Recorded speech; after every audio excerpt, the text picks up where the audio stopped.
के लिए रख रहे हैं। पर ये बहुत सारे ऐसे जोड़े होते हैं जो पहले प्रेम करते हैं, फिर विवाह भी हो जाता है किसी तरह, या बलपूर्वक या भाग के, या जैसे भी घर वालों की सहमति से।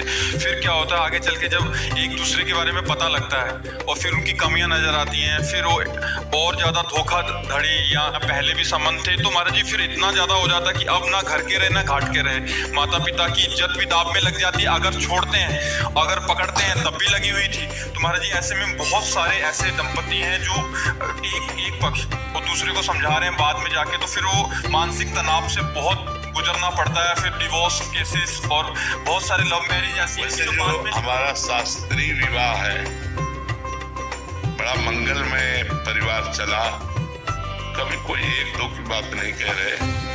जो हमारी शास्त्रीय पद्धति है सनातन धर्म की, दसियों बार लड़का और लड़के के परिवार का परिचय लिया जाता था जाके, गुप्त रूप से भी लोग जाते थे, आसपास व्यवहार में बैठे, भैया राम राम, ये पड़ोसी कैसे हैं आपके, तो वो सब पता लगाते थे। लड़की लड़के को तब देखती थी जब मंडप पे बैठा होता था, और लड़का लड़की को तब देखता था जब घर में पहुंच जाती थी। लेकिन आजीवन दोनों निर्वाह करते थे, को बढ़िया संतान को परिवार। लव मैरिज करते हो, डिवोर्स की बात करते हो। लव मैरिज किसे कहते हैं? प्यार। अगर एक बार तुम्हें प्यार करके स्वीकार किया तो आजीवन तुम्हारा निर्वाह करे, फिर किसी और की तरफ न। लड़ाई हुई तो शाम तक फिर खा पी के मिलकर, डिवोर्स शब्द कहा है सर। एक दो बातें अगर एक दूसरे के प्रतिकूल हो गई, या बहुत माई के 2-4 दिन हो गई बस पिया। माई की दोस्त है, चली जाऊंगी, जाती नहीं है, फिर खा पी के मिलकर, डिवोर्स शब्द कहा है सर। बातें अगर एक दूसरे की प्रतिकूल हो गई तो शाम तक फिर एक हो गए, उसमें कभी ऐसा नहीं। घर परिवार में या बहुत माई के 2-4 दिन हो गई बस पिया। माई की दोस्त देती है, चली जाऊंगी, जाती नहीं है, शाम को नहीं, बड़ा प्यार में जीवन हमने तो देखा है। लेकिन गृहस्थी में हम किसान के घर पैदा हुए तो गांव का हमने जो माहौल देखा है, बड़ा प्यार भरा जीवन था यार, बड़ा प्यार भरा जीवन। आज प्यार का खुला छूट है तो उसी की दुर्दशा हो रही है। अगर हम कह रहे मान लो गड़बड़ी भूल चूक हो गई बच्चापन में, तो फिर ब्याह के बाद गड़बड़ी नहीं होना चाहिए। अब क्या होता है, बच्चे बच्चियां खुली छूट, मनमानी आचरण, जैसा मना वैसा। तो ब्याह में बंधन में बंधने के बाद भी खुली छूट, वो उधर तो सब गृहस्थी। थोड़ी सी प्रतिकूलता मिलने पे फिर उसकी याद आएगी, फिर वहीं जाएंगे। हाँ, वो सब वो बड़ी मर्जी प्रश्न आते रहते हैं बहुत सारे। हाँ, अब ये ऐसी समस्या है कि बिना धर्म का आश्रय लिए समस्या का समाधान नहीं हो सकता। हमारे शास्त्र जो भरे पड़े हैं, देखो कितना प्यार भरा जी। अरे भाई, अपने पति की आराधना करके भगवान को 6-6 महीने के बालक बना दिया अनुसुईया जी ने। जब परीक्षा लेने गए ब्रह्मा विष्णु महेश, तो 6-6 महीने का बालक बना दिया अनुसुईया जी ने। जल लिया हाथ में, कहा मन वचन कर्म से अपने पति को भगवान मानती हूँ, मेरे पार्थिव धर्म से प्रभावित होकर तुम तीनों भगवान 6-6 महीना हो गए। वो हमारा भारत देश है जहाँ अपने पति के बल से भगवान को 6-6 महीने का बालक बना दिए। या बॉयफ्रेंड गर्लफ्रेंड लिविंग रिलेशन, ये भाई। लेकिन आप खुद देख लो कि आप लोगों के चरित्रों का परिणाम क्या हो रहा है कि लव मैरिज करने के बाद, माता पिता परिवार का त्याग करने के बाद तुम्हारे पास जो लड़की आई है उसके साथ तुम कैसा व्यवहार कर रहे हो, या जो अपने परिवार से द्रोह करके लड़का तुम्हें जो समर्पित हुआ उसके साथ कैसा व्यवहार हो रहा है। दोनों का अगर प्रेम विवाह हुआ है तो हमें लगता है आजीवन क्यों नहीं होना चाहिए, क्योंकि पसंद से हुआ है। लेकिन वो प्रेम विवाह प्रेम के लिए नहीं हुआ था, वो काम के लिए हुआ था। जब काम की पूर्ति में बाधा पड़ी तो इधर उधर फिसलने लगते, फिर पूरा परिवार नष्ट हो जाता है। तो हमें लगता है हमें धर्म से चलना चाहिए। जी पहले क्या करना चाहिए कि अब अगर कुछ नहीं ऐसा हुआ तब क्या जिम्मेदारी है, या हो गया है प्रेम विवाह फिर क्या जिम्मेदारी है? देखो एक बात बताएं, जब कैंसर हो जाता है ना, चाहे जितने कीमो लगवाओ और चाहे जितना बड़ा ऑपरेशन करो, वो 1-2 साल में धोखा फिर दे देता है, नहीं दे देता है। ये कैंसर की तरह बीमारी है काम। 1-2 साल बाद जब आपको उसकी याद आएगी तो आपको मन यही कहेगा कि इसमें सुख नहीं है जो उसमें सुख था। अब आपका धीरे से मन नंबर लगाने का करेगा, धीरे फिर वो बिगड़ता चला जाएगा। चंचल मन संभालना बड़ा कठिन है बिना अध्यात्म के। अवसर आने पर दोनों फिसल जाओगे। इसलिए हमें लगता है कि हमारे धर्म से चलना ही ठीक है। ये जो नई पद्धति चली इसमें ठीक नहीं है, इसमें ठीक नहीं है। अगर हम धर्म से देखो, बड़े बड़े साधु महात्मा चूक हो जाती है तो फिसल जाते हैं। विचार करो, जिन्होंने साधना की है, आप लोग तो साधना नहीं करते, आप लोग तो चूक में पड़े हुए हो। अगर आप सुधारना चाहो तो पहले कसम खाओ दोनों कि अब तक जो हुआ हम कभी नहीं करेंगे। अगर ये कसम खा के ब्याह हो, आज से हम दोनों के दोनों हैं, कभी हम किसी को स्वीकार नहीं करें। बहुत बढ़िया यार जीवन चल जाए, लेकिन ऐसा नहीं हो पाता। पर आप बताओ, अगर आप प्रश्न करोगे ऐसे तो फिर हम उत्तर कहाँ से दें? उत्तर यही देंगे कि आप गलत हो, आप सुधार करो, आप धर्म से चलो। हमारे बच्चे, हमारी बच्चियां यदि धर्म से चलेंगे तो गृहस्थी बहुत बढ़िया बनेगी जाके, और अगर अधर्म से चलोगे तो गृहस्थी बढ़िया नहीं बनेगी। जब हम अपने पति को स्वीकार कर लेते हो, महीना 2 महीना 4-6 महीना या साल हो जाता है तो मन उब जाता है, क्योंकि मन को नवम चाहिए। इसलिए मन को अध्यात्म के द्वारा रोका जाता है, धर्म के द्वारा रोका जाता है। हमारा धर्म नहीं कहता कि हम तुमको स्पर्श करें क्योंकि हमने ब्याह कर लिया है, अब नहीं। कोई अगर ऐसे नियम से चले तो भले गृहस्थी बनी रहे, नहीं तो जो आचरण चल रहे हैं उनमें मन चंचल हो रहा है, इंद्रियां अपवित्र हो रही है। वो इंद्रियां चंचल और अपवित्र मन वो कभी एक बंधन में बंध कर बहुत काल तक निर्वाह करे, असंभव। इसीलिए ब्रह्मचर्य की पहली अवस्था कही गई। हमारे यहाँ 4 आश्रम है, ब्रह्मचर्य, गृहस्थ, वानप्रस्थ और संन्यास। अपने भारत देश में सनातन धर्म में 4 आश्रमों की ऋषि मुनियों ने व्यवस्था की। पहला आश्रम सबके लिए ब्रह्मचर्य है। अब ब्रह्मचर्य से गृहस्थ जाओ या विरक्त भाव में जाओ तो यहाँ से मोड़ हो जाता है, लेकिन पहला आश्रम सबका ब्रह्मचर्य है। अब उसी ब्रह्मचर्य आश्रम में हम लोग गलती कर रहे हैं, ब्रह्मचर्य आश्रम को ये नष्ट कर रहे हैं, तो न गृहस्थ बन पा रहा है न विरक्त बन पा रहा, सब गड़बड़ हो गया। अगर नींव गड़बड़ हो तो महल गड़बड़ ही होगा, तो हमारी नींव गड़बड़ हो रही है। हमारी जो नई अवस्था है ये थोड़ा गंदे आचरणों की तरफ जा रहे हैं।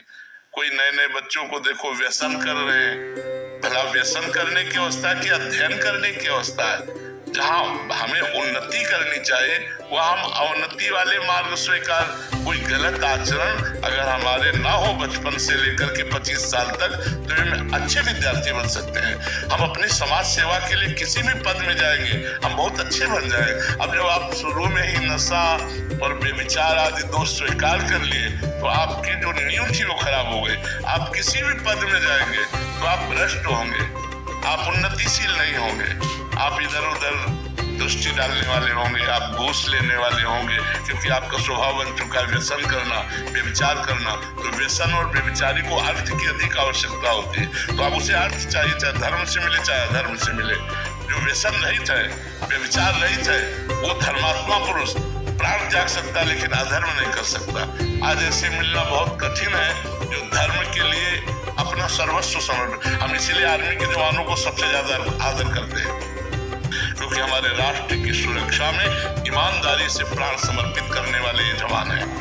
ये गर्मी सर्दी बरसात सब सहते हैं। हर दीपावली होली इनकी वहीं होती है। घरों में परिवार के लोग इंतजार करते रहते हैं और कभी कभी तिरंगा में लपेट कर अर्थी आती है और वो नहीं आते।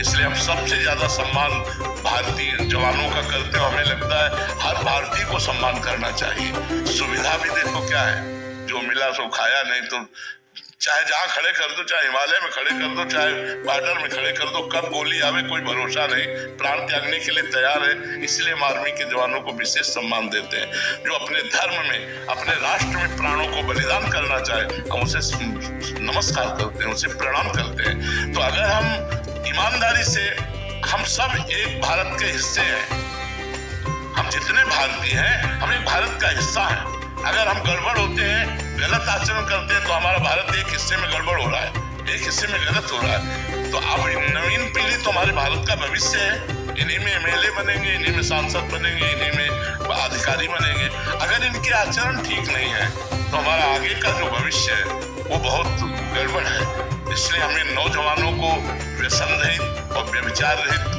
करने की भावना हमारे अंदर है कि भगवान ऐसी कृपा करे कि हमारे नौजवान जितने हैं वो व्यसन और व्यभिचार से बच जाए, तो वो धर्मात्मा हो जाएंगे, वो गृहस्थी में रहते हुए महात्मा हो जाएंगे।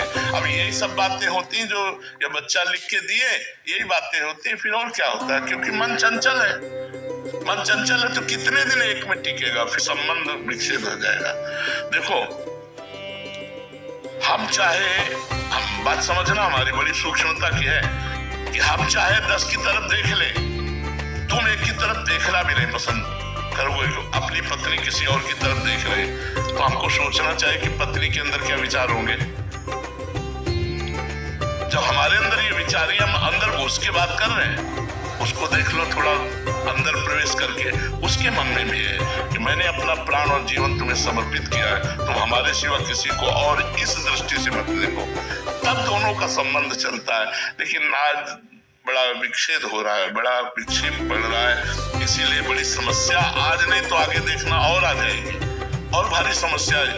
ये जब बढ़ेगा पति पत्नी में विश्वास, तो गृहस्थी चौपट हो जाएगी, वो गृहस्थी सुख में नहीं रहेगी। हम तो भावना करते हैं, आप मेहनत करके 8 और जब घर पहुंचते हैं और आपको दौड़कर बाहर स्वागत करते हो, घर ले करके पानी पिलाती है, बैठालती है, हंस देती है, तो आप 8 घंटे की मेहनत भूल जाते हैं।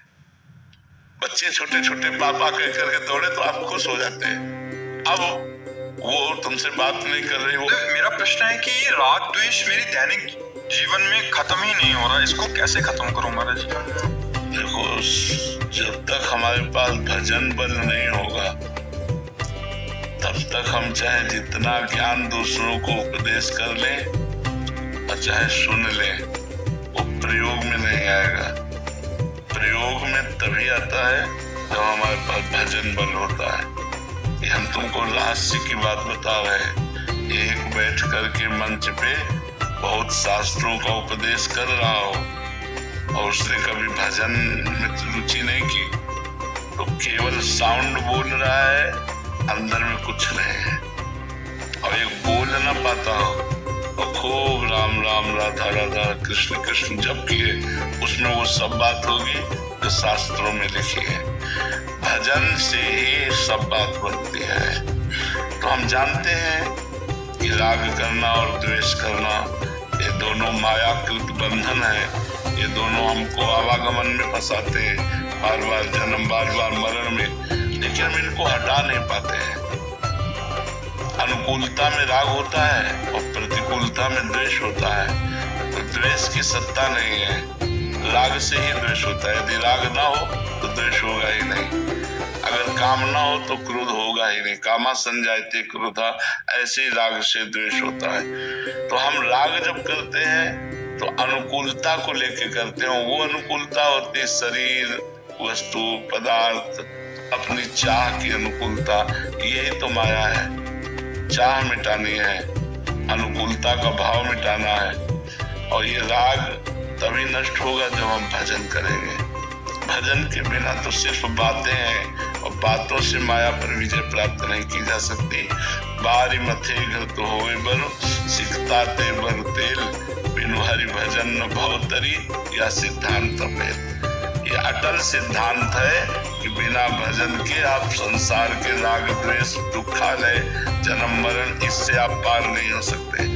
इससे पार तभी हो सकते हो जब भजन करोगे। चाहे बालू पेरने से तेल निकल आवे और जल मथने से घी निकल आवे, असंभव है। ऐसा असंभव भले संभव हो जाए, पर बिना भजन के तुम इस दुखालय संसार से, इस राग द्वेषात्मक सृष्टि से अपने को नहीं बचा सकते। इसलिए खूब भजन करो।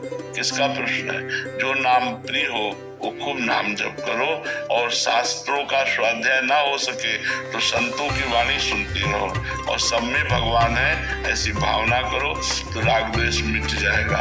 उमा जी राम चरण रत विगत काम मद को, निज प्रभु में देखे जगत कैसन करे विरोध। जब सब में हमारा स्वामी विराजमान है तो हम किससे राग करें, किससे द्वेष करें, प्रेम करें, सब में प्रभु विराजमान। पर ये भावना तभी आएगी जब हम खूब डट के भजन करेंगे। अगर भजन के साथ पाप आचरण होते रहे तो अनुभव नहीं होगा। जैसे मटकी में पानी डालो लेकिन एक छेद है वो सब निकल जाएगा। अगर पापाचरण है तो फिर भजन का रंग नहीं आएगा। काम क्रोध लोभ मोह मद मत्सर के छेद है जो उस भजन के रस को वहां से हटा देते हैं। और छेद बंद करो और एक एक बूंद पानी डालो घड़े में तो एक दिन घड़ा भर जाएगा। तो हमारे जो छिद्र है, दोष है, उनको हमें दूर करना होगा, उनसे हट के हमें भजन करना होगा। अगर हम गंदे आचरण भी करते हैं, भजन भी करते रहे तो फिर वो भजन होगा नहीं जो माया का नाश करता है। पापवंत कर सहज स्वभाव, भजन मोर ते भाव न काहू। अगर पाप आचरण होंगे तो वो भाव ही नहीं बन पाएगा जो भजन का बनना चाहिए।